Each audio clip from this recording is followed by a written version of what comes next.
ایک فقیر دریا کے کنارے بیٹھا تھا۔ کسی نے پوچھا، بابا کیا کر رہے ہو؟ فقیر نے کہا، انتظار کر رہا ہوں کہ مکمل دریا بہہ جائے، پھر میں یہاں سے اس دوسری طرف جاؤں۔ اس آدمی نے کہا، کیسی بات کرتے ہو بابا، مکمل پانی بہہ جائے، انتظار میں تو تم کبھی دریا پار نہیں کر پاؤ گے۔ فقیر نے کہا، یہی تو میں تم لوگوں کو سمجھانا چاہتا ہوں کہ تم لوگ جو ہمیشہ یہ کہتے رہتے ہو کہ ایک بار گھر کی ذمہ داریاں پوری ہو جائیں تو پھر نماز پڑھوں گا، داڑھی رکھوں گا، حج کروں گا، خدمت کروں گا، جیسے دریا کا پانی ختم نہیں ہوتا نا، ہمیں اسی پانی سے ہی پار جانے کا راستہ بنانا پڑتا ہے۔ اسی طرح زندگی ختم ہو جائے گی، پر زندگی کے کام اور ذمہ داری کبھی ختم نہیں ہوگی۔ تو ہمیں جو کچھ کرنا ہے، زندگی کے کام کرنے ہیں یا زندگی کے مسائل کو نمٹانا ہے، لیکن اسی مسائل اور کاموں کے درمیان ہمیں اللہ کو بھی راضی کرنا ہے۔ ہمیں اسی مسائل اور کاموں کے دوران اللہ کی عبادت بھی کرنی ہے۔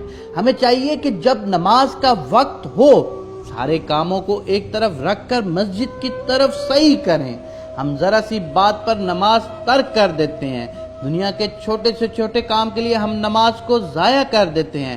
اللہ تعالی ہمیں اس عمل کی توفیق عطا فرمائے جو ہمارے لیے آخرت میں مسرت کا باعث بنے۔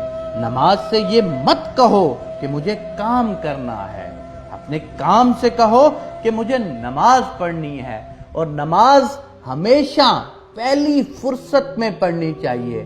اول وقت کی نماز ہی اس دنیا کی سب سے اچھی عبادت ہے۔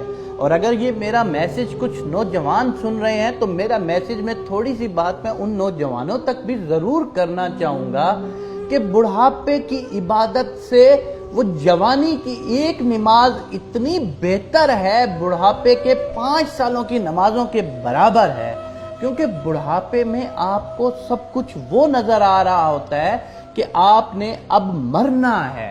بڑھاپے میں آپ کو فیل آ جاتی ہے کہ میں نے اپنی ایوریج زندگی گزار لی ہے، میں 50 سال گزار چکا ہوں، میں 60-70 سال گزار چکا ہوں، کسی بھی لمحے میں مر سکتا ہوں۔ اس لیے بڑھاپے میں جو عبادت کی جاتی ہے اس میں تھوڑا سا مرنے کا ڈر اور خوف آ جاتا ہے۔ انسان کو ویسے تو کچھ بھی نہیں پتا کہ اس نے کس لمحے زندگی ختم ہو جائے گی اس کی، لیکن کہتے ہیں کہ جوانی کی جو عبادت ہے نا، جوان شخص کی جو عبادت ہے، وہ بڑھاپے کی نمازوں سے بہت زیادہ افضل ہے۔ تو میرے سننے والوں، میرے دیکھنے والوں، اگر میرے سننے اور دیکھنے والوں میں کچھ نوجوان شامل ہیں تو میں آپ سے دست بدستہ گزارش کروں گا کہ جوانی کی نمازوں کو ضائع مت کرو۔ قیامت میں یہ تمہارے لیے باعث شفاعت ہوں گی۔